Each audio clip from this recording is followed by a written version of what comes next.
이날은 준비일이라.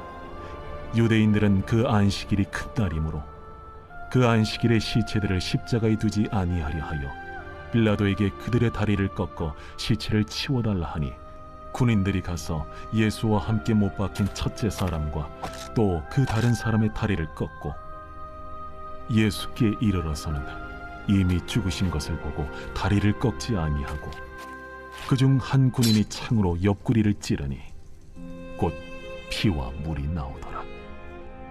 이를 본 자가 증언하였으니 그 증언이 참이라.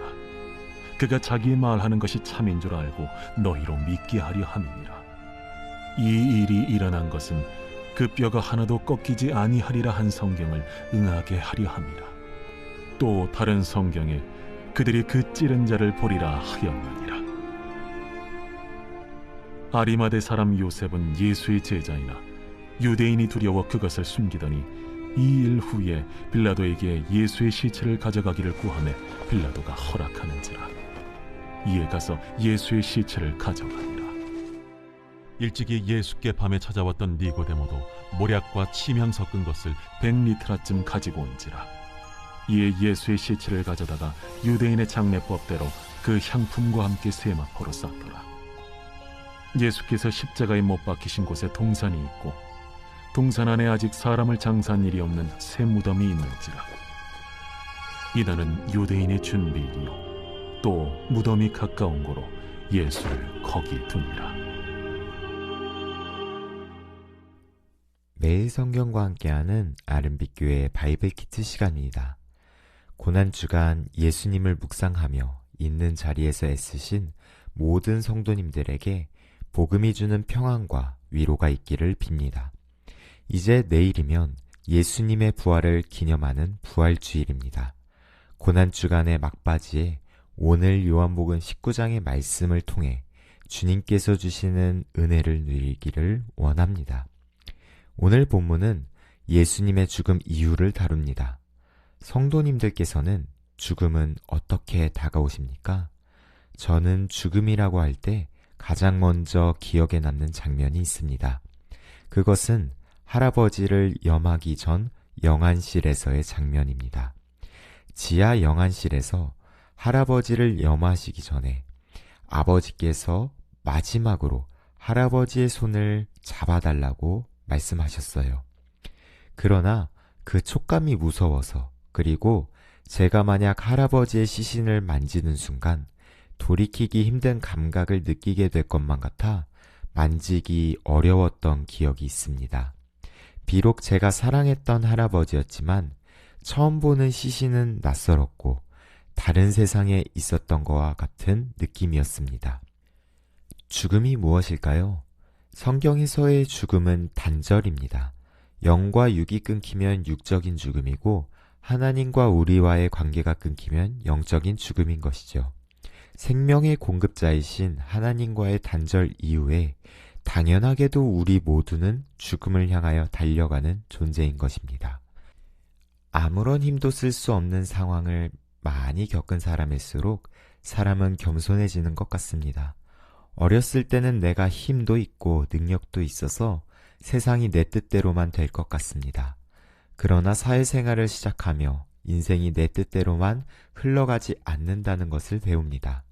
나이가 들어갈수록 예전과는 다른 몸의 컨디션을 보게 됩니다.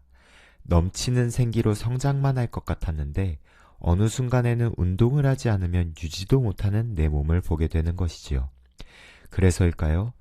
40대 집사님은 30대 청년에게 건강관리를 잘하라고 말씀하시고, 그것을 보는 50, 60대 선배님들께서는 웃으시며 나이를 들어오면 또 달라질 거라고 말하는 장면을 보게 됩니다. 그렇게 사람은 나이가 들고 못하는 게 많아지며 그것을 인정하게 되는 것이죠. 이렇듯 죽음을 향해 달려가는 노화는 우리에게 고통을 주고 기능을 정지시킵니다. 그리고 죽음은 아무것도 할 수 없는 것과 같은 느낌을 우리에게 주지요. 오늘 본문에서는 예수님의 죽음을 거듭 확정합니다. 예수님께서는 덜 죽으시지 않으셨다, 확실하게 죽으셨다라고 말입니다. 유대인들은 빌라도에게 다리를 꺾어 시체를 치워달라 부탁합니다. 당시 율법은 시신을 밤새도록 매달아두지 않도록 했습니다. 어떻게 하면 빨리 내릴 수 있었을까요? 잔인하게도 다리를 망치로 쳐서 꺾어버립니다. 죄인은 엄청난 고통에 시달리는 거예요. 십자가의 고통을 일시불로 내는 것입니다. 이후에는 창으로 찌르거나 둔기로 때려서 목숨을 거두었습니다. 그런 의미에서 유대인들은 자신들의 율법을 지켜야 하니까 저것 좀 치워달라 말하는 거예요. 이때 예수님께서는 확실하게 돌아가셨기 때문에 로마 군인들이 다리를 꺾지 않았습니다. 다만 진짜 죽었는지 확인하기 위해 옆구리를 찔렀죠.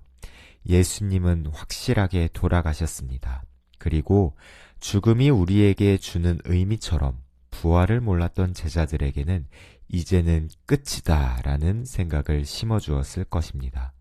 그러나 성령님께서는 요한에게 새로운 것을 보게 합니다.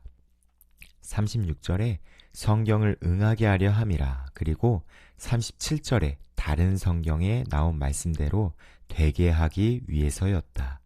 끝인 줄 알았던 예수님의 확실한 죽음은 사실 말씀을 이루기 위해서란 것을 보게 하십니다. 그런 의미에서 예수님의 죽음은 끝만 바라보게 하지 않습니다. 도리어 약속을 바라보게 합니다. 약속을 지키신 하나님께서 다른 약속도 지킬 것을 바라보게 하십니다. 예수님께서는 제자들에게 3번에 걸쳐 고난을 받으실 것과 3일 만에 다시 사실 것을 말씀하셨습니다. 또 예수님께서는 요나가 밤낮 3일 물고기 뱃속에 있었던 것처럼 예수님도 땅속에 있을 것을 말씀하셨습니다. 무엇입니까? 예수님의 죽음은 말씀의 성취인 부활도 바라보게 한다는 것입니다. 예수를 믿는 우리들의 눈은 바뀌었습니다. 이제 죽음은 정지가 아닙니다. 죽음은 아무 가능성이 없는 상태가 아닙니다. 천국으로 가는 여정 중에 하나입니다. 왜냐하면 우리가 따르는 예수는 모든 잠자는 자들의 첫 열매이시며 그 안에서 우리는 다시 일어날 것이기 때문입니다. 예수 그리스도를 죽은 자 가운데서 살리신 이의 영이 우리를 다시 살리실 것입니다. 동시에 노화를 보는 우리의 눈도 바뀌었습니다. 때로는 노화로 인한 고통과 아픔은 우리의 마음을 서럽게 만듭니다. 그러나 고린도후서 4장 16절은 앞서 부활을 말한 후에 이렇게 증거합니다. 그러므로 우리가 낙심하지 아니하노니 우리의 겉사람은 낡아지나 우리의 속사람은 날로 새로워지도다. 우리의 겉사람은 낡아질지 모르겠으나 우리의 속사람은 날로 갈수록 새로워진다는 것이에요. 우리가 이 땅에 살아가는 것은 앞으로 우리가 받을 거에 비해 가볍다라고 성경은 말하는 것입니다. 말씀을 정리하겠습니다. 죽음만큼 우리를 겸손케 만드는 것은 없는 것 같습니다. 우리의 연수가 70이요 강건하면 80이라도 그 연수의 자랑은 수고와 슬픔뿐이요 신속히 가기 때문입니다. 그래서 우리는 남은 날을 헤아리며 부르신 자리의 일들을 겸손하게 합니다. 그러나 동시에 사망이 쏘는 것을 두려워할 것도 아닙니다. 왜냐하면 우리의 첫 열매 되신 예수님께서 십자가로 죽음을 죽이셨기 때문입니다. 예수님의 고난과 죽음을 묵상하는 고난주간, 죽음의 두려움과 허무함보다 부활의 기대감이 더 있는 오늘이 되기를 빕니다. 기도하겠습니다. 우리의 생사화복을 주관하시고 우리를 죽음으로부터 건져내신 하나님을 찬양합니다. 예수님께서 우리를 대신하여 죽으신 고난주간에 예수님께서 당하셨을 고난, 핍박, 죽으심을 묵상해 봅니다. 원래 그 아픔은 우리의 몫이었으나 주님께서 대신 당하셨습니다.